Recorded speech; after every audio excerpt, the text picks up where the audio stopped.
اعوذ باللہ من الشیطان الرجیم بسم اللہ الرحمن الرحیم رب اشرح لی صدری ویسر لی امری واحلل عقدۃ من لسانی یفقہوا قولی۔ ریاض الصالحین دوسرا حصہ، احادیث نبوی صلی اللہ علیہ وسلم۔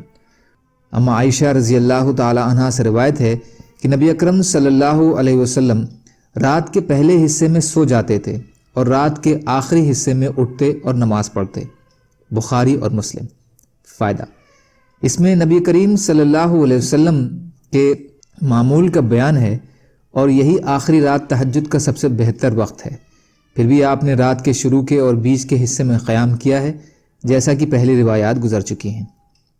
حضرت ابن مسعود رضی اللہ تعالی عنہ بیان فرماتے ہیں کہ میں نے ایک رات نبی صلی اللہ علیہ وسلم کے ساتھ نماز پڑھی تو آپ برابر کھڑے رہے، یہاں تک کہ میں نے ایک برے کام کا ارادہ کیا۔ ان سے پوچھا، آپ نے کس چیز کا ارادہ کیا تھا؟ آپ نے جواب دیا کہ میں نے یہ ارادہ کیا تھا کہ میں بیٹھ جاؤں اور آپ کو چھوڑ دوں۔ بخاری اور مسلم۔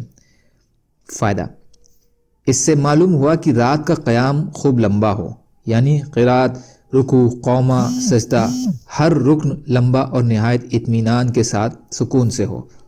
دوسرا، نفلی نماز جماعت سے جائز ہے۔ تیسرا، نماز لمبی ہونے کی صورت میں علماء کے نزدیک نمازیوں کا امام کی پیروی سے الگ ہونا جائز ہے، لیکن حضرت ابن مسعود رضی اللہ تعالی عنہ نے اسے برے کام سے تعبیر کیا ہے، اس لیے اس کی مقبولیت صحیح نہیں ہے۔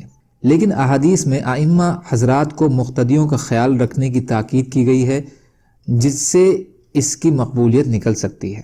حضرت حذیفہ رضی اللہ تعالی عنہ سے روایت ہے کہ میں نے ایک رات نبی اکرم صلی اللہ علیہ وسلم کے ساتھ نماز پڑھی تو آپ نے سورہ بقرہ پڑھنی شروع کر دی۔ میں نے دل میں کہا 100 آیتوں پر آپ رکوع فرمائیں گے، لیکن آپ نے تلاوت جاری رکھی۔ میں نے خیال کیا کہ آپ یہ سورہ پوری نماز 2 رکعتوں میں ختم فرمائیں گے، لیکن آپ نے تلاوت جاری رکھی۔ پھر میں نے خیال کیا کہ آپ اس کے ساتھ یعنی سورہ ختم کر کے رکوع کریں گے، لیکن آپ نے سورہ نساء پڑھنی شروع کر دی اور وہ ساری پڑھ لی۔ پھر آپ نے سورہ آل عمران کی تلاوت شروع فرما دی اور وہ بھی ساری پڑھ گئے۔ آپ ٹھہر ٹھہر کر تلاوت فرماتے۔ جب آپ ایسی آیت کے پاس سے گزرتے جس میں تسبیح کا ذکر ہوتا تو آپ اللہ کی تسبیح کرتے، اور جب کسی سوال والی آیت کے پاس سے گزرتے تو اللہ کے سوال کرتے، تو اللہ سے سوال کرتے، اور جب کسی پناہ مانگنے والی آیت سے گزرتے تو پناہ طلب کرتے۔ پھر آپ نے رکوع فرمایا تو آپ نے رکوع میں سبحان ربی العظیم پڑھنا شروع کر دیا، اور آپ کا رکوع بھی آپ کے قیام کے برابر تھا۔ پھر آپ نے رکوع سے سر اٹھایا اور فرمایا سمیع اللہ لمن حمدہ ربنا لک الحمد۔ پھر آپ دیر تک کھڑے رہے، لگ بھگ اتنا ہی جتنا آپ نے رکوع فرمایا تھا۔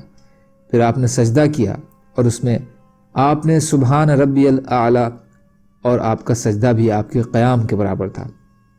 مسلم شریف۔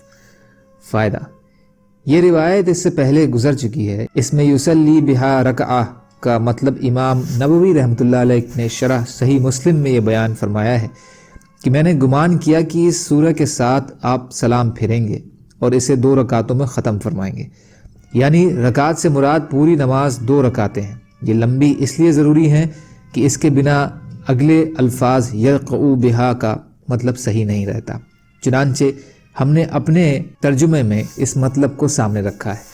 بہرحال اس سے بھی لمبے قیام کا استحباب نفل نماز میں جماعت کا اور تلاوت میں سورتوں کی تقدیم اور تاخیر کی مقبولیت ثابت ہوتی ہے، جس کے کچھ لوگ قائل نہیں۔